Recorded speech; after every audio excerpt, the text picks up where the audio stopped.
7 o'clock, and it's time for you to get informed and educated on what's going on in the Buffalo Public School System with We Are the Parent with my man, Sam Bradford, on the all-new sound of Buffalo. It's Power 96.5 and Mix 1080 WUFO.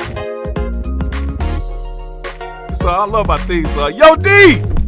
What's up, D? Hey, what's going on? It's Thursday night, D. Yes, indeed. And if it's Thursday night and it's 6 o'clock, what is it, D? We the Parent. It is We the Parents, y'all. Yes, y'all. Thank you for joining us for another week of We the Parents here at Power 96.5 WUFO and Mix 1080.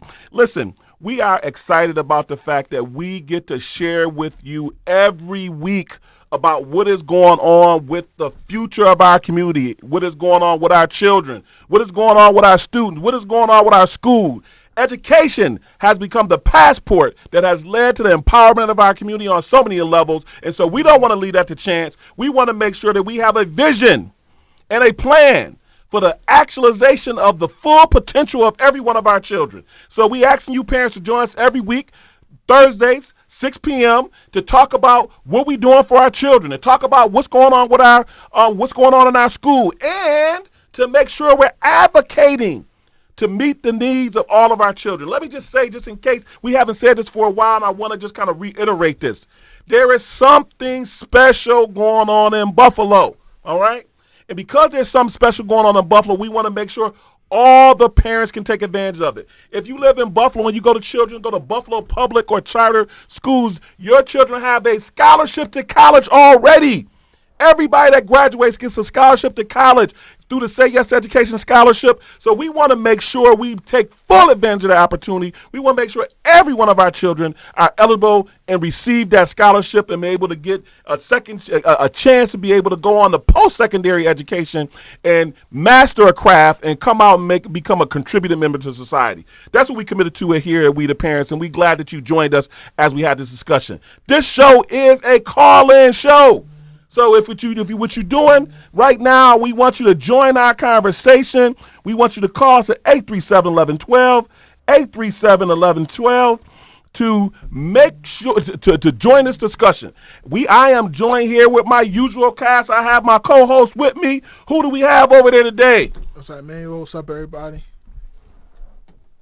What's up, everybody? It's Amir, and we live on Facebook right now at the Samuel Radford page. Any comments, I'll let it be heard on the show.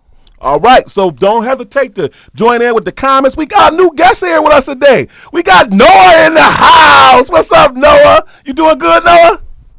So, Noah, you shaking your head on radio. People can't hear you shake your head on the radio, man. You doing good today, Noah? All right, thank you. Noah, he doing good. He's shaking his head, yes. That's the grandson. Noah's hanging out with us today. We making sure we pass this down generationally. We keep this intergenerational conversation going.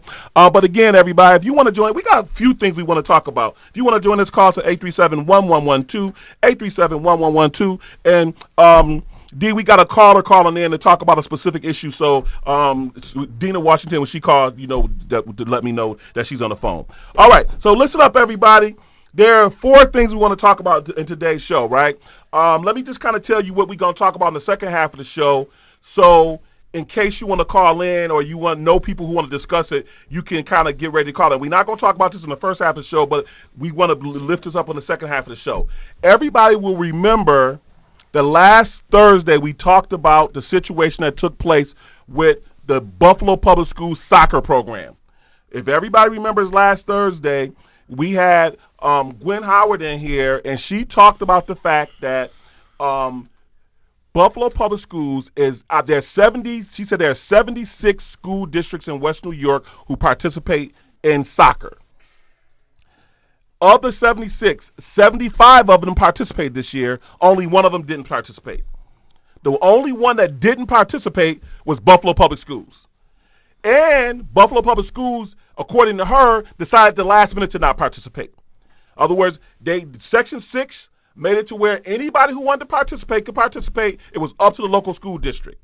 I went on and watched the Board of Education meeting for the second Wednesday in September, and I heard board members, primarily President Kottman, But also Jennifer McCosey and also board member Terrence Hurd, all of them raised concerns about the fact that they were finding out at the last minute that Buffalo decided not to participate. All right. I heard board member President Cotman say very specifically that she wanted to make sure that if they were not participating, that those coaches continue to have a relationship with those students, right? And at that point, Dr. Brown Hall had stated that they had to let the Section 6 know by Tuesday. So that's the reason why they wasn't able to let the board know on Wednesday. But the parents that were involved were concerned because they didn't announce until Tuesday at 12:18 that they were not going to participate. You can't get on the speaker list after 12 o'clock on Tuesday. So she thought that they purposely announced it in a way that parents couldn't have, go and try to change the decision. So either way it goes, they solved that problem. We talked about that last week. We won't spend a lot of time on that. But in the second half of the show, we want to ask Buffalo parents, do you know for sure that there's going to be basketball this year? Do you know for sure they're going to be winter sports? Because if there's going to be winter sports at this board meeting on November 18th, there has to be a clear plan, clear dates. Now, every school in Western New York is back in school right now. They are in a hybrid schedule. Buffalo Public Schools is the only school that's fully remote still. And there is no date and times for when they come back to school. There's a general plan, but there's no date and times. Why am I saying that? We don't want to wait to the last minute to ask the question about whether our kids are going to be participating in winter sports. They put the date back. Emmanuel's going to lead that discussion in the second half of the show and give us the details about what dates, what take place. But if you want to discuss that, call us on the second half of the show at 837-1112, 837-1112. All right? So we're going to come to that in the second half of the show. But what we want to start off the show with is this is the last show before a critical day in our history in America. What is next Tuesday, everybody? Election day. It is Election Day. Amir, this is your first presidential election, correct? Yes, it is. You ready? Yeah. So you voting? Yeah. Did you vote yet? No, I didn't vote yet. So when you gonna vote? I was thinking about doing it on Election day, but I might do it earlier now. So what's gonna be so we wanna know the real plan, right? Because everybody say I'm gonna vote on Election Day, and it might be raining down storm, and snow might be in Buffalo. You never know. You know what I'm saying? Right. So why wait? I don't know. Actually, I don't. I had to convince my girlfriend, go out and register to vote because she didn't register immediately. So I got her to register to vote. So we probably gonna go vote. Tell them to go in the evening. You can walk right through. I did it yesterday. We're gonna pick a day and go vote. Okay, well tomorrow. Tomorrow I think the last day you can early vote is what, Sunday. The last day you can early vote. Mm-hmm. But D said that you go in the evening and ain't even online. Right. You know what I'm saying? So there's a lot of places you can go vote. Matter of fact, look up the places that you can go vote at, right? But I know one of the places in Buffalo, in our neighborhood, you can go to Delavan Grider Community Center. I think what time they open to? 12 o'clock. Okay. They start voting at 12? Start at 12. What time they end? Okay, we gonna end find at 9. 12 to 9. So after the show, you can go right over there and vote tonight. You know what I'm saying? So listen up, everybody. I've heard people say that this is the most important election in our lifetime. If you have been complaining about what's been going on for the last 4 years, you don't have to complain no more because we solve problems in this country with elections. You know what I'm saying? If you happy what's going on, go vote your happiness. If you got a problem what's going on, go vote your discontent and change the person that's there. But either way it go vote. You know what I'm saying? What's your message to the millennials out there? We get caught up a lot on us millennials. We're very higher-headed and very opinionated, right? So sometimes a lot of discussion I have, we get caught up in who we voting for, right? And my thing to people is always, you don't got to tell nobody who you vote for. That's not nobody right or privileged to know who you vote for. And my appeal isn't for you to vote for anybody. My appeal for you is just go vote. I'm not going to say vote for this person or this person because I don't care, because your right and your privilege as a voter is to keep that to yourself. So my thing is, if you complain, if you don't like policies, if you watch debates, you do all this stuff and you go on Facebook to talk about it, but when the time comes to exercise your right to vote, you don't vote or you're not registered to vote, what you talking for? What you talking about? So my appeal to all millennials, to all people, is if you worried about who you voting for, you worried about the wrong thing. There's a time in this country where you had no right to vote. That's a real thing, and that was real, and people fought for that right. So all we want you to do is just go vote. I don't care who you vote for. You can walk in there and do what you want to do, but just go vote, because that's the most important thing, because that's the way you exercise your voice. Let me ask this question now. I'm gonna give a little pushback to what you're saying, and I want your thought on this too, Amir. Right? Because here's what I'm thinking. Right? I hear some people saying they going out and they voting for Kanye. Right? Kanye's on a ballot in a lot of states. Okay. He is. I hear some people saying they going out and they voting. Matter of fact, last year, what was it? Was it some gorilla who had a bunch? That was a fake. I think it was a fake story. But Harambe, the gorilla, had all these write-in votes. Right? Listen, I'm not from the school of go waste your vote. Right? I hear you saying just as long as you go vote, don't matter who you vote for. Listen, y'all. This election, the last election, was won on 70,000 votes nationally, and 70,000 votes in key states. And people that's messing around voting for Kanye, voting for the Harambe the gorilla, I think you putting us. If you doing that as a rebel vote, you right. You have the right to vote for who you want to vote for. But my school of thought say you should make your vote count. I agree with that. My thinking is one of the two gonna win anyways. So. Pick the lesser evil to me, like, you know what I mean? Your one vote for some random person is not gonna sway the millions who voting for the two major candidates. So you might as well pick one of them who's gonna win. I listen. I think that is a more sophisticated level of thinking. I think at the base of it right now, we just need to get people to go vote, right? Because Ms. Harris talks about all the time. If the amount of African American men had voted in the Hillary election, that voted in the Obama election, the results would have been different. So the appeal is just to get more African-American men specifically to just go vote. Because a lot of times they don't even vote because they get hung up on that. But what if they go vote and then a bunch of them vote for Kanye? Because they know Kanye. If Kanye is a candidate on the they ballot, can write him in. You can't, but the problem is we can't get into I think we get into too of the intricate detail. Just go vote, because the right is to go vote. The right isn't to vote for a specific person. What you got to say about it, D?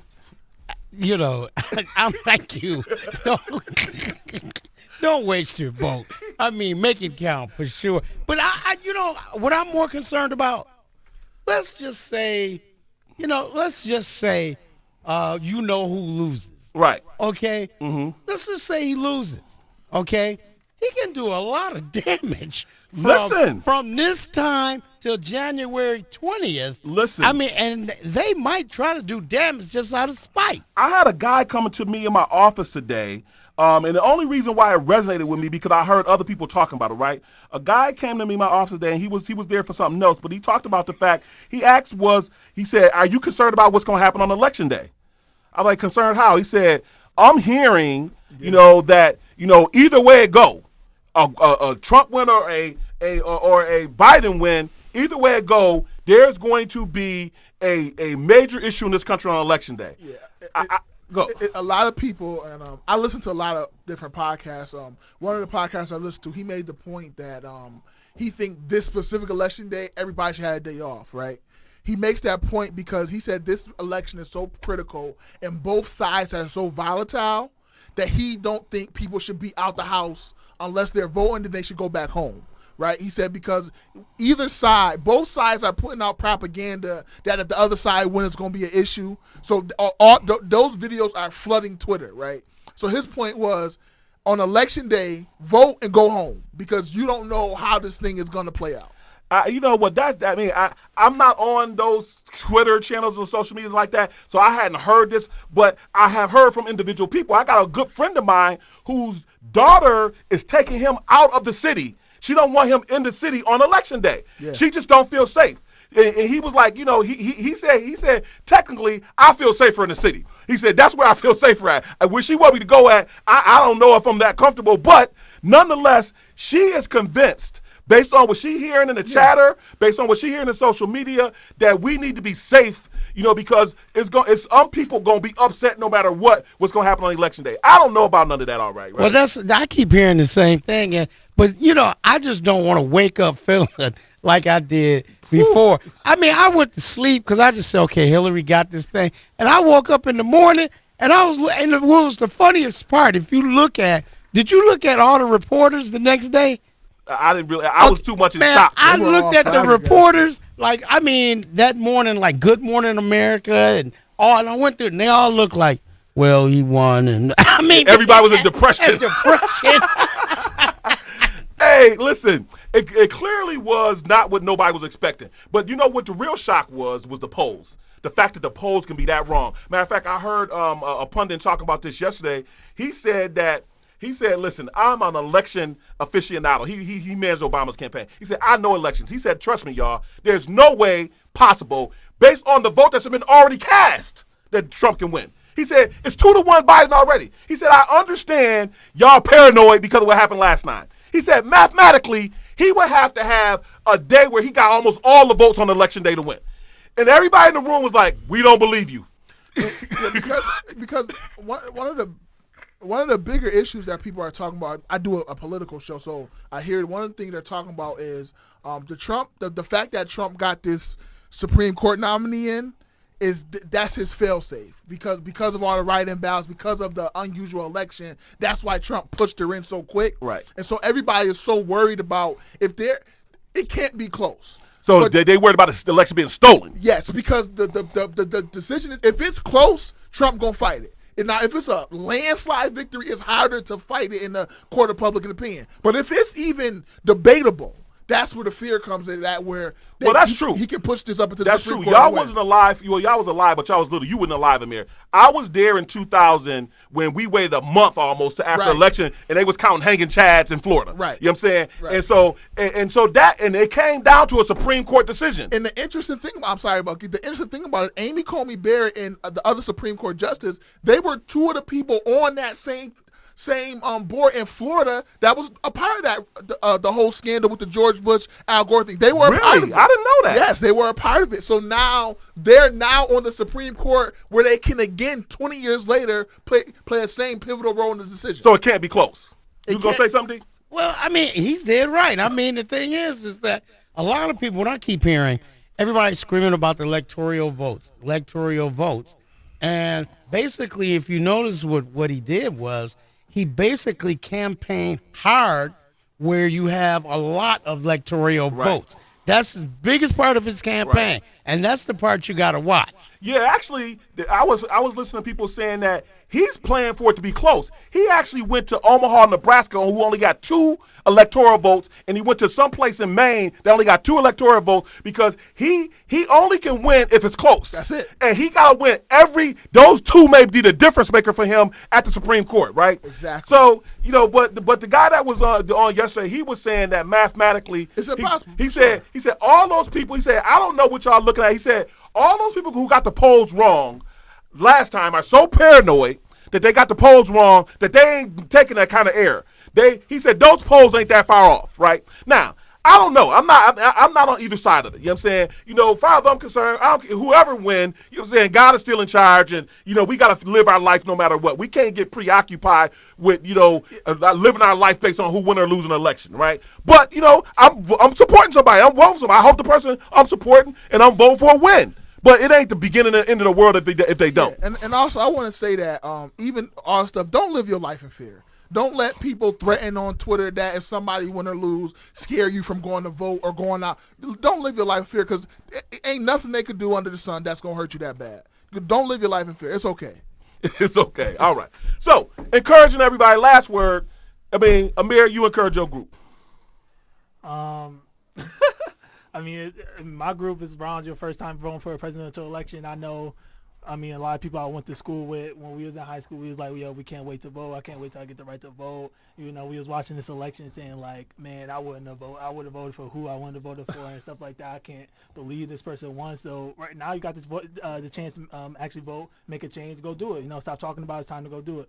Amen. And matter of fact, I'm hearing that in your generation, there is a huge youth turnout. They said the youth turnout is like it has never been before. So young people was been biting at the chance to get in the game, and they get in the game. Right.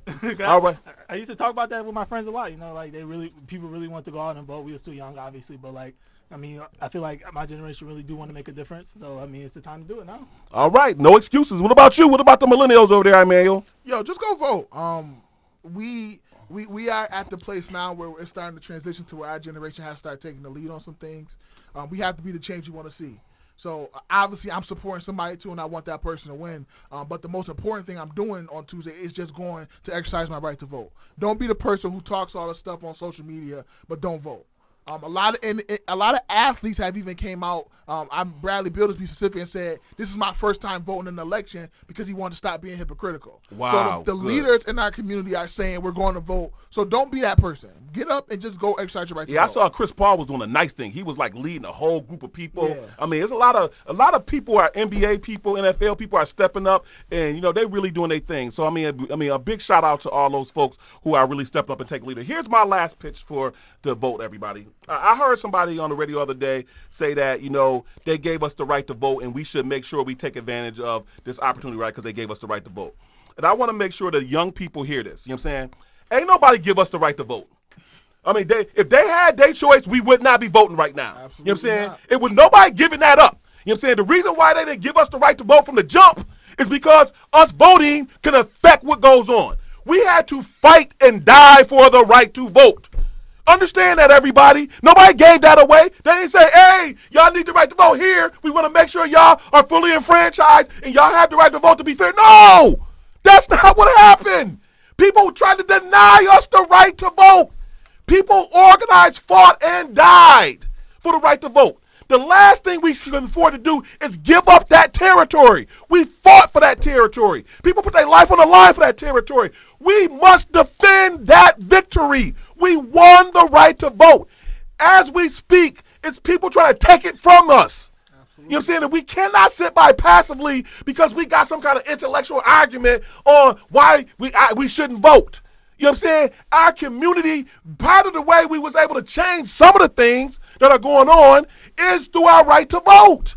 You cannot get so smart that you get dumb. You know what I'm saying? Point? You so smart, you're going to articulate all the reasons why you ain't going to vote as if that's going to solve the problem. Voting don't solve all the problems, but they solve more than not voting solve. You know what I'm saying? So we need to commit to voting as a community to protect the victories of our ancestors.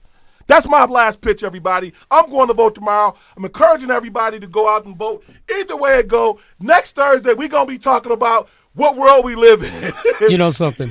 What you just said, I said that Friday. Okay. Okay. Do not make ignorance contagious. Oh, my God. Oh, my God. I listen to some people rationalize why it's a waste of time to vote. I'm sitting here saying, God, you talking yourself, you talking to yourself so much, you so smart and intellectual that you sound stupid right now. It just don't make sense. It's interesting. People with privilege don't realize that they got it, right? So you talking to a generation of people who always had the privilege to vote, so we can do whatever we want to do with it. And it's like there's a generation of people who would kill to be in the position of privilege you have. And was killed. And you so deep that you could rationalize it. It's hogwash. Yeah, so that's where we really want to hit you upside the head and say, listen, y'all, be smarter than that. And if you really that smart, just err on the side of voting. And then let's figure it out afterward. Let's not have no debate and you do your protest by being at home like you're gonna solve something. Because if you do use that strategy, please explain to me what you're gonna do after the election. If voting is not voting is your strategy, complain. What happens next? What do you do after not voting? One time I hope you guys, because I was thinking about it, and I had to really go back and try to understand how it worked. One time I need to do a show what the electoral votes mean and how they broken down, and maybe that'll help some folks. Because some folks really just have no idea. And we got to talk about the Electoral College. You know what I'm saying? I mean, especially with this conversation coming up about the Supreme Court and packing the Supreme Court, we got to talk about the Electoral College because we now that election with George Bush beat Al Gore. Al Gore won the popular vote. Hillary won the popular vote against Trump. Hillary won the popular vote against Trump. You know what I'm saying? So we got to understand that the popular vote ain't what elects a president. You know what I'm saying? It's the electoral college, and we need to make sure people understand how important that is. Because that it says that you vote in your state, like New York. New York, almost impossible for it to go for Trump. It's a blue state. It's been a blue state. It's overwhelming. Got a Democratic governor, Democratic state Senate, Democratic state legislature. It's overwhelmingly Democrat. So in that case, we need the people in New York to get their people in those red states. Get those people like Ohio, Michigan, Wisconsin, Pennsylvania, those swing states, Florida, you know what I'm saying, North Carolina, Texas, Arizona. Those are the states. If you got family in those states, you need to get on the phone, encourage them to go vote, and don't accept no excuses. Don't accept no for an answer. No, I mean, you're exactly right. I mean, because that's what I was kind of thinking about. I said, how do you encourage other people in other states, like, being from a New York state? That's right. Okay, how do you encourage somebody? And Cuomo actually said something about that, I think about 2 weeks ago, when as he was trying to deal with the COVID-19, he said, hey, I got with the people in Pennsylvania. I got with every borderline state. That's right. Okay. And this is the point. In this social media world, y'all don't even think about boundaries. States don't mean nothing to y'all. It used to be we had to get out on the bus and go over to them states. When I was your age, and we help an election, we had to physically go to other places. Y'all communicate across state and national lines on a regular basis. So it's about using like you said, the Twitter world is people communicating all the time. So we just asking you, young people who are listening, get the message out. Make sure people understand how important it is to get out there and vote. All right, so we're going to cut it with that. Next thing I want to talk about is the mayor signed Carrie Ells' law. All we can do is give a big shout out to Mayor Brown. Man, you know what I'm saying? A lot of people don't know. I won't belabor this point, but through the Buffalo Local Action Committee, we were working with Carrie Ells from day one. And we saw all the ups and the downs of what she went through, as a result of losing her job. We fought with her. We stood with her. We stood security for her when she had to go back to work. We've been there for her from the beginning to now. Now, I want to be really clear that the signing of Carrie Ells' law is not her getting her pension. That's not what it is. But one of the things she stated as a goal was, think about this, everybody. This is really important. I hope everybody can feel what I'm getting ready to say. She lost her job. She ended up homeless. She ended up having to drive trucks. Her family suffered. And the first thing that she said that she wanted to do as a result of all that she went through is she wanted to make sure nobody ever had to go through that again. That's what Carrie Ells' law is. Carrie Ells' a law that says that an officer has a duty to intervene. Talk about the details of it. Yeah, so it's basically, the Carrie Ells' law is basically the duty to intervene. So if a cop sees another officer doing something that can be deemed as excessive force, they have the duty to intervene, because if they don't intervene and that cop is caught or charged something, the cops who watched will also be charged.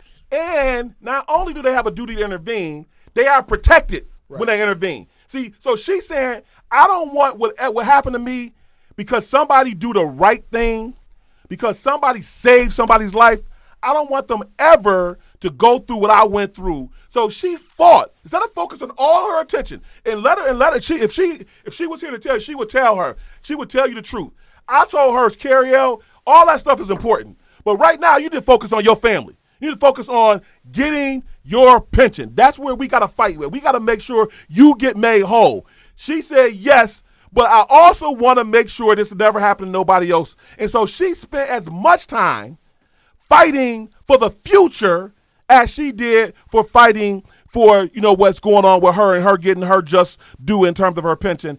And that first fight is now done. She fought, and big shout out go to Pastor, Council President Bishop Pridgen, who, when it wasn't popular, when it was not popular, you know what I'm saying, it was clear that there were signals that from the police union, from South Buffalo council member, from, a lot of key people, that they did not want that law passed under the name Carrie Ells' law. They didn't mind if it was duty to intervene, but they didn't want to name Carrie Ells' law.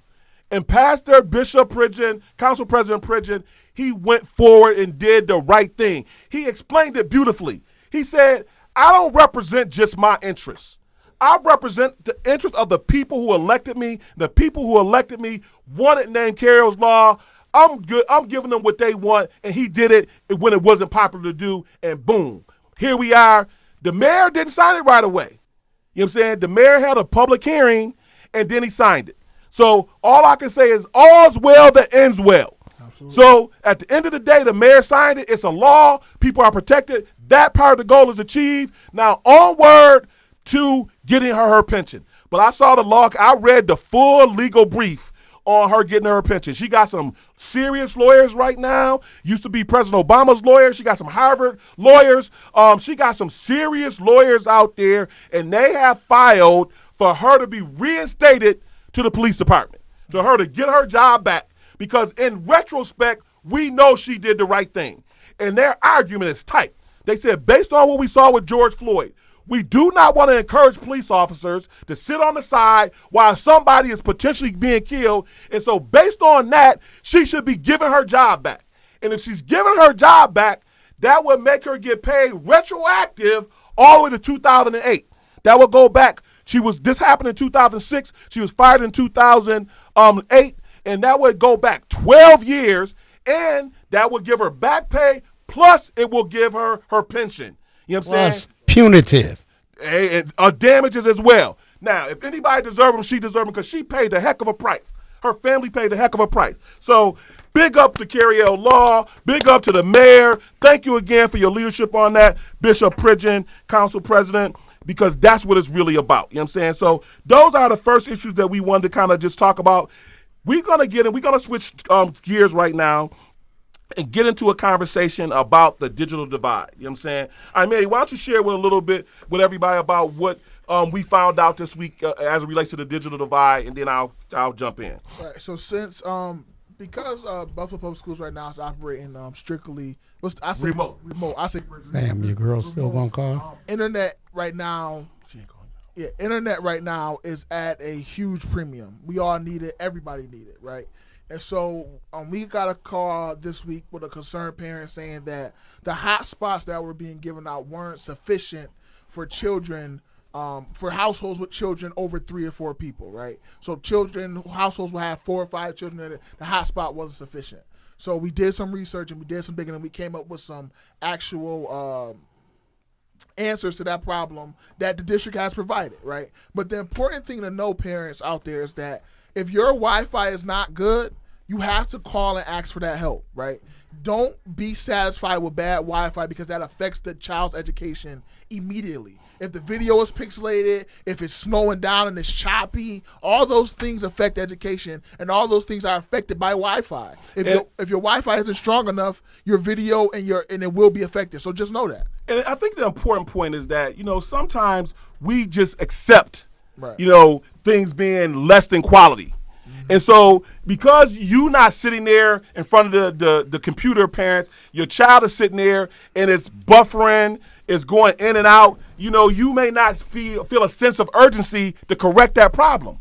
But it's going to underdevelop your child if they sitting in front of the computer, and because it's 5 kids on it at the same time, it's buffering, it's choppy, it's going in and out. You know what I'm saying? That's not the ideal way to learn.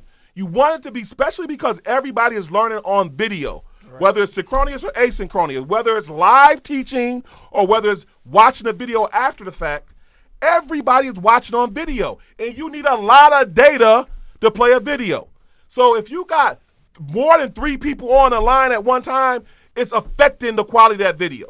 So if you got bad quality video, you have to do something about it. So we found out about it, Emmanuel. What happened next? So when we found out about it, we did some research. We contacted some people, and we found out that the district is actually giving out better hotspots, right? Let me clarify giving out better hotspots. So when we first found out about it, we told the parent that called us that we checked and we found, because she said she was told the district only gives out one hotspot per household. Right. Okay? That's what she was told. We did some checking and we found out that that's not the district policy. That's not a policy at all. The district was doing that, but that was not the policy. So we were told by some parent leaders and some district staff that If parents need additional hotspots, all they have to do is call and they can request additional hotspots. They can get it, right? Well, because parents, if you're in a household and you have 2 or more children, you need another hotspot, right? So if you're listening now and you know that, go get another hotspot. Because whether you watching or not, it's affecting your child's education. So if you're in a household and you have over 2 children using the same hotspot, you don't have internet, you need to go get another one. So what we did is we called, you know what I'm saying? And what the parents said is right. The Cody, the guy who answered the phone, he said, we called 816-7100, and we asked, could we get an additional hotspot? He said, no, it's only 1 per household. We said, wait a minute, we heard otherwise. He checked and he said, well, how many people in your household? You know what I'm saying? He said, okay, it's 4. In this case, the parent would have 4. He said, okay, you can go get an additional hotspot, right? So we had another parent call, and then right after that, they told the parent, no, 1 per household. So then I called personally. I called and I talked to Cody. I said, Cody, what is going on? Is the policy to one per household or not? He said, well, we understand that in some cases, parents may have, if they got more than 4 kids, they may need another hotspot. So we're telling them to call down there. But generally the rule is 1 per household. That's what we were first told, and that's what we did. So we called, and we called our parent leaders, called Dr. Mastretta from DPCC and other parents. They communicated with the district IT, the assistant superintendent in charge of IT, and she generated a letter. You got the letter? Yeah, I'll pull it up. And so she basically made it clear that here's the deal, everybody, and this is what you need to understand clearly. There are 2 different kinds of hotspots out there right now, okay? Mm-hmm. There's one hotspot that is a Verizon hotspot. That was the hotspot that was initially given out last April. So if you got the hotspot last April, it's a Verizon hotspot because that's the initial one they gave out. And that one is the lower quality one. And that one can't have more than 2 people on it comfortably. Really 1.5, but 2 we can say. Okay. So if you got 3 people on that, you getting your service is less than optimum, right? So but they also got a new hotspot out. They have a T-Mobile hotspot. So all new people got the T-Mobile hotspot. Why don't you talk a little about the T-Mobile hotspot? And the T-Mobile hotspots are 4G, and they're not expected to drop below 30 megabytes per second, which is Wi-Fi, which is the speed of the Wi-Fi, which is good. So the T-Mobile ones, if you look at the make, it's supposed to have between 3. It's built for 3 to 10 people, but it's suggested for 3. You get the most strength with 3. So if you have 4 or 5 people in a household, the T-Mobile one, 2 of those, you'll be golden. You'll be golden. So listen, if you got 5 people, the parent we was working with yesterday, one had 4 kids, one had 5 kids. Both of them got an additional hotspot because they needed an additional hotspot. If you need an additional hotspot, request an additional hotspot, everybody. Don't sit there and take less than the service you need. That's the only point that we're making tonight, right? The district is willing to give you an additional hotspot. If you have a problem with it, make sure you say that you heard here on this radio show that the associate superintendent made it clear that they will deal with it on a case-by-case basis, that if a parent needs additional hotspot because I have slow internet service, they will give them that. If you have a Verizon one, go trade it in. Absolutely. And get you a T-Mobile. Why are you saying absolutely? Because the difference is 4G is a huge thing, that most things operate on the 4G. 5G is coming, but 4G is the speed. 30 megabytes per second is the speed, right? So if you have a T-Mobile one that's designed for 3 to 10 devices, if you have 2 people, it's going to be great. I mean, it's just going to be great for you. So just get the better quality product because it'll help education-wise. And there's no reason to settle for something if the district is telling us that one is better. You should just go want the better one because there's no reason to settle for the other one. And that's what we're saying, parents. Parents, make sure we are not settling. Make sure all of our kids, because listen, we all know that this is the first week where all of our kids had a device. You know what I'm saying? We got an order, I think it was 7,000, I might be wrong on the number, I think it was about 7,000 kids who had not had a device. So we went fully remote before all the kids even had a device to get on with. A lot of kids were using packets, you know what I'm saying, up until now. So now that everybody has a device, that's the first equity issue as relates to being in remote instruction. You should not be in remote instruction if you don't have a device to get on with, right? Absolutely. So now that equity issue is dealt with, thank you to all the people who played a role in that. But now we got to go on to the next equity issue. The next equity issue is that because you got a device don't mean you can get online. We got to make sure everybody gets online. We'll get some more information about that, but I think as a community, we should be looking at what's going on with going on with Spectrum, because I'm hearing that Spectrum is trying to, really, do some head cracking, really overcharge the district to get the service. What you was gonna say about Spectrum? No, yeah, I was gonna ask that's what we gotta talk about, because Spectrum is the biggest provider in this area. They overcharge because they have no competition. So although the Bills donated that money, we still have work to do with that. So as a community, we may need to start having that conversation about Spectrum and the fact that they're trying to overcharge us, and that our kids need the internet. Like, we need the internet at the end of the day, so we just gotta solve that problem. And even if we ain't in remote instruction, again, right now, only school that's fully remote is Buffalo. The other schools, Maryvale, Kenton, it was one other school. The only other schools that went fully remote, all those schools who went fully remote, all those schools are now are hybrid. Only school district that's still fully remote is Buffalo Public Schools. So we really gotta, make sure that our kids, who of all those schools are the most vulnerable kids, are getting the things that they need. And part of that includes making sure they have quality internet service while we're remote, because we don't even know when our kids are going back to school yet, everybody. We don't got dates and times when we are going to go hybrid. We know the process. The superintendent made it clear at the last school board meeting that he's going to have the special education, the English language learners, and the little kids K through 2 come back first, right? We know that they're coming back first, but we don't know when. We know that there's probably the high school kids are probably not coming back to after the new year, which kind of, leads us to what our next subject is. All right. So that's what's going on with the digital divide, everybody. All right. Next thing, we said at the beginning of the show. Well, let me just say one other thing before we get to the slide. We'll end the show with that. If your child's at home, everybody, and they're not keeping up, if your child is at home and far as you as a parent are not able to help them, you're not able to make sure they're doing their work, there is a free community service. Listen to what I'm saying, free. This is not a trick, everybody. This is not free with a catch. The Community Cares Program. The Buffalo Community Cares Program is at ccpbuffalo.org. Amira put the website up there so you can see the website. Your children can go to there's actually 9 locations, right? I'm going to give you 7 of them right now, but there's 9 locations. They can go for virtual learning support for free 5 days a week, Monday through Friday, 7:30 to 4:30. Breakfast, lunch, and dinner is provided. And once a week, they'll give you a full week of groceries. They'll give you all that to make sure that your children have food, that your children have academic support, that your children have adult supervision. So if your children are home by themselves during the day and nobody is there watching them, there's no reason for that to happen. There's over 2,500 slots available for kids in our community, and the slots are not filled up. These slots have been open since October 5th. They should have been filled day 1. The slots are not filled. So we're asking, if you're interested, you can look at the website or you can call 447-5872, and there are 7 sites I'm going to tell you. You can go to Mount Olive Baptist Church, 701 East Delavan. You can go to Greater Works Christian Fellowship at 210 Southampton. You can go to Harvest House at 1782 Seneca Street.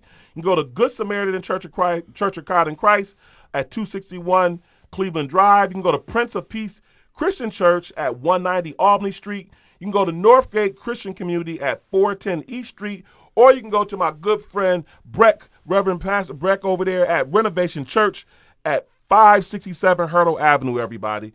Please, everybody, let's not leave our children out here vulnerable, not getting their needs met as relates to virtual instruction. cccbuffalo.org is the site. All right. So having said that, now, Emmanuel, give us the background on what's going on with Buffalo winter sports. Well, basically, after last week when we talked to Mrs. Howard, she raised a concern, and so because of that concern, we went and we started doing some research about winter sports, right? Because winter sports is next up. So winter sports, Section 6 released its information about when winter sports can begin, and that prospective date right now is November 30th, and that's for everybody in Section 6. So November 30th, you can start practicing, right? So that's the start date for practice. The same issue that the soccer has is the same issue that we're going to have for winter sports is left up to the district, right? So doing some research, the same issues that we were facing when they made this issue, the acting AD made the announcement. He did an interview about why they cancel fall sports. Those same issues are still here today, right? So I'm going to read a little what he said. He said, logistically in our district, we have 20 high schools, and so we are also presented with a lot of operational challenges that everyone's not aware of because of the magnitude and the volume, high number of students and staff in our district. So because of those operational challenges, we also felt that we need to err on the side of caution with priority of safety for our students.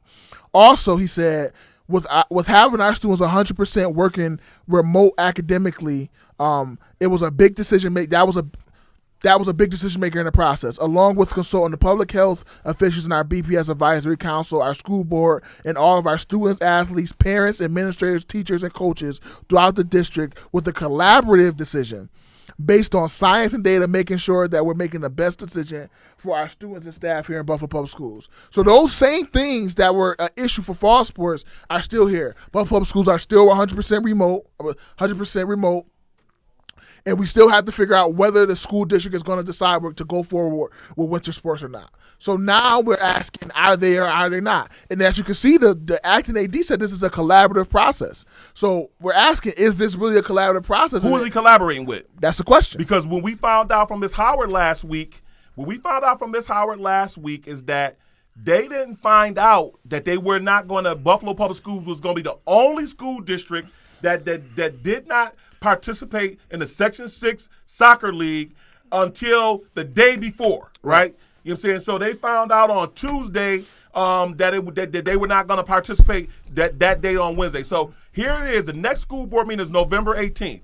So parents, if your children play winter sports, you need to have an answer. So if you need to speak at the school board meeting to make sure you influence that decision so you're part of that collaborative process, you cannot afford to wait to see what Buffalo Public Schools need to say. You need to be getting on the speakers list now and making sure that our board members now are assuring us that our children will be able to play winter sports that have been, generally fall sports that have been moved to the winter, because I saw board members, I saw President Sharon Cotman raise the issue about what role was the coaches going to play as it relates to supporting kids, even if they didn't play the sports.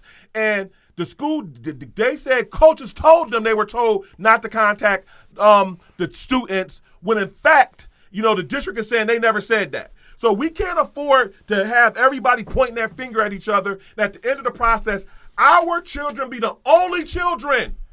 Everybody, you don't know, we got to stop doing this to our kids, where our kids are the only kids that are not participating. One of the things that Ms. Howard said last week is that all the top soccer players in Western New York, seeing their numbers and their opportunities going, and then the ones that play for Buffalo, they're looking at their peers, people that they play, like the league or AAU type thing with. They looking at them getting all these records, looking at them getting all these, going to sectionals, getting ready to go to sectionals and state accolades. And we got some top soccer players in Buffalo, and they can't go.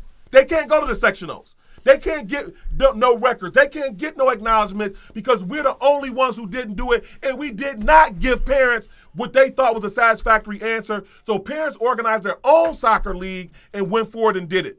We don't want that to be the case with the winter sports, all right, everybody? So please, if you have a child that plays basketball, the number to get on the speakers list is 816-3567, 816-3567. Get on the speakers list. Make sure board members are giving you an answer. Call your board member. Make sure they give you an answer. Emmanuel, based on what you're seeing, what do you think is likely to happen at this point? So I know, talked to a couple people who I know within the region about it. Their feeling on it is that November 30th is going to come and everybody's going to move as scheduled, right? So the interesting thing about this issue is most times when things like this happen, we deal with the section, because the section is usually the huge decision maker when it comes to our athletes. So what was interesting about this thing now is that it's not even a section. It really comes down to the district, right? Because everyone else around the district is going to move forward with November 30th being a day, because in fall sports, when they said September 8th was a day, they was able to go in September 8th, start practicing. Now they're playing games, right? So now we have to ask. And because of, in a sense, we sacrificed our soccer students, we cannot let that sacrifice go in vain. So we have to ask, at the next board meeting, just tell us, are we playing winter sports or are we not? What is being considered? Is it going to be pushed back to January? Because some people think it might be pushed back to January. We just want to know. We don't want to be caught looking flat-footed looking like we don't know what's going on, because we don't have to be, because the section has already released its protocols for playing winter sports. So we're not waiting for Section 6 to say yes or no. It's left up to the district. So when the district decides, that's how we'll move forward. And this is the reason why this is really, really important, everybody. This is really, really important. Everybody else in the section is already back in school hybrid. They go to school 2 or 3 days a week. Everybody else. You understand that? So don't sleep this, everybody. It's only Buffalo Public School students that have not made a decision. You know what I'm saying? So we don't know when our kids is going back to school. Everybody else is already back in school. Public school, charter school, private school, everybody else, right? So we got to make sure that we know those answers before the last minute. This decision is 3 weeks away, this board meeting. We're talking about it this week because we want to make sure parents have the information in time to do something, so we learn from our mistakes. All right? So anything else on that subject? And I want to repeat this. The same issues that Buffalo Public Schools had with starting their fall season are the same now.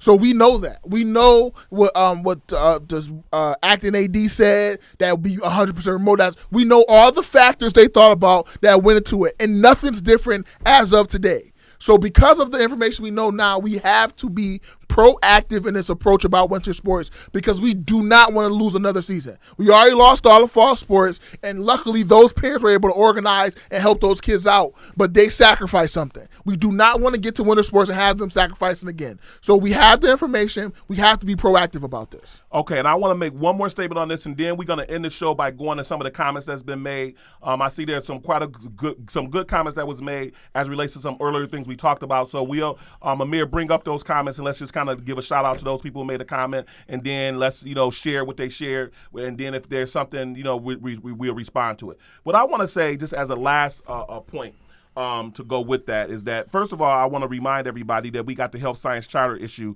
that's still out there as it relates to that school being moved to AA. You know what I'm saying? We're going to revisit that. That's going to be prior to the show next week. Is going to be on 3 shows the first Saturday in November. So we're going to be pushing that issue, and it's going to be a press conference related to that information soon. So everybody, keep that in mind. But here's where I want to end this issue as it relates to our kids playing basketball court. So often we react in our community to what happens to us after the fact.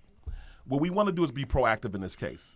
We want to proactively make sure that we are part of the decision-making process. We've seen parent groups, teachers union, other people talk about they're not satisfied with parents' role in the decision-making process about what's going on. The school district did a survey to find out what parents wanted as it relates to our kids going back to school. The school district also put out, they said it was something like 84% of parents probably wasn't going to send their kids to school. So they have a medical committee that's involved in the decision making. All these things are going on, but we want to make sure that that we are not reacting after the fact on this. That's the reason why we are getting out ahead of this. You join us as we make our efforts to get out ahead of this. So everybody, we appreciate you being with us as we in this fight to make sure our kids are not constantly left behind, because this achievement gap is no joke, everybody. I cannot tell you the data I've seen on this achievement gap, and I'm not gonna beat it to death, but I cannot tell you how concerned I am when I tell y'all there's gonna be a consequence to us being the only ones that are remote. there's going to be a consequence to the fact that all of our kids didn't have a device to start with. There's going to be a consequence that we didn't have, internet connectivity for everybody. We're going to pay a price for that. And we as a community got to come together and we got to make sure we make up for that, because the only people that's going to suffer from that is our kids. Our kids are going to pay that price. And so, having said that, just let me join. Let's look at some of the comments that's been made. Let's give a shout out to the people who've been listening to the show and have been commenting on the show, and let's interact with some of the comments they made. All right, well, the first comment was Johnny Boydell. He said we need to quit talking and man up, and if you're not ready, get ready, and if you're ready, stay ready in terms of voting. Shout out to you, Christine. Okay, but before that, I appreciate your comment, Johnny, Boyle. But, I heard it also another way. If you stay ready, you ain't got to get ready. You know what I'm saying? So let's stay ready, everybody. This is a real battle. This is a battle for the future of our community. And the future of our community is going to be made by the decisions we make today. Let me just say that a different way. I heard, how people say, y'all ever heard you are what you eat? Y'all ever heard that? I heard this guy say, he said, that's not a true statement. He said, it ain't you are what you eat. He said, you are what you ate. He said, you are what you ate. He said, what you are now is based on what you ate in the past. You know what I'm saying? He said, what you eat today is going to determine what you look like tomorrow. You know what I'm saying? So it don't matter. What you eat today ain't going to change today. You know what I'm saying? You paying the consequences for what you ate yesterday. You know what I'm saying? So we living out the consequences for our past votes right now. You know what I'm saying? But we can change our future by what we do today. You can change what you look like in the future by what you eat today. You know what I'm saying? So we got a chance today to do something about some of the challenges we face as a community. So we need you to get out there and vote today so we have a better tomorrow. All right. What else we hear out there? Christine Waikiki said, hey, Sam, I'll be working as an election inspector this year for the first time. This election is too important to allow any discrepancies or illegalities at the polls. Hey, everybody, that's a really, really important point. They got a lot of young people as election inspectors this year. Normally you vote, normally election inspectors are elders in the community, older people. Can I be honest? I didn't even know that was a thing, right? When I went to vote my first time, if there was people there, I didn't notice. And never in my life would I think I would have to. Nobody's talking to me when I go into the poll. I just want to make that clear. I'm going into the poll and I'm voting and I'm leaving out. I don't want to have conversation. Don't stop me. Don't do none of that. I'm going to vote and I'm leaving. I didn't know that was a thing. They have election inspectors for a lot of reasons. You know what I'm saying? Because you have to be 100 feet away from the poll if you're helping candidates. You have to have people to help you around when it's voting. But here's another reason this year that's new. I was tripping when I looked in Michigan, and they had Trump supporters in Michigan, posted up at the polls with guns. Yep. You know what I'm saying? Rifles. You know what I'm saying? Straight up. I'm like, whoa. You know what I'm saying? Now it's an open carry state, so people can legally have a gun. But could you imagine going to the election vote and people standing there with a straight up gun, straight up rifle, standing there watching the polls? That could be a little bit intimidating, wouldn't you say? Oh, for some people, yeah. He said that'll move you, I bet. What you gonna do? But my point is, I just think that crosses the line. No. But the problem is with this election, everything seems to be crossing the line because of the leader we elected. So, that's just the normal. That's just the normal we're in right now. Okay, go on, Amir. Naomi Cerise said this election has made folks who are disinterested motivated to understand the process. This is a great awakening. Thank you, Principal Sabri, the principal over there at McKinley High School. And you're right. You know what I'm saying? Hopefully we'll see the results of, we already seen some results. They saying record numbers of early voters. They said already in some states, Florida, over half the people voted already. You know what I'm saying? They said it was 60 million this time 4 years ago. Over 75 million people already voted already. It's only 130 million total people eligible to vote. Mm-hmm. Over 75 million have already voted. So there's no question about the fact that people are motivated in this election like no other time. All right, so what else you got, Amir? Moving on to the Carrier issue, Ellen Paulette of People said, wow, I didn't know he did it. Finally, he crossed the line. And he usually tries to dodge an issue that he didn't create himself. And right on, Ms. Peoples, you right. He did. He signed it. And we want to give a shout out to the mayor. Thank you for signing. Again, shout out to Pastor Bishop Pridgeon, and mostly a big shout out to Carrie O'Horn. You deserve that. I appreciate your fight. I appreciate you standing up for our community and making the sacrifice that you did on the level that you made it. Shout outs to Carrie O'Horn. And then she continued and say, we got to keep moving forward for Carrie O until she gets her pension. That's right, everybody. We're not going to stop. You know what I'm saying? I mean, we appreciate what the mayor did. Obviously, we talked about the fact that there is a lawsuit in to get her a pension. And so that's what we are all about. So we're going to wrap up now. So we the parents, first of all, we want to thank you for listening. We want to thank you for joining us here weekly as we try to make sure we empower parents to be able to do what's in the best interest of all of our kids. We want to have an intergenerational conversation. I try to have my sons as in this conversation to make sure, and we lean on our elders for guidance and direction, you know what I'm saying? And we try to make sure that we take full responsibility to make this community better than we found it. So, D, is another Thursday. We've been to finish up another Thursday, D. So, as we say every Thursday night, everybody,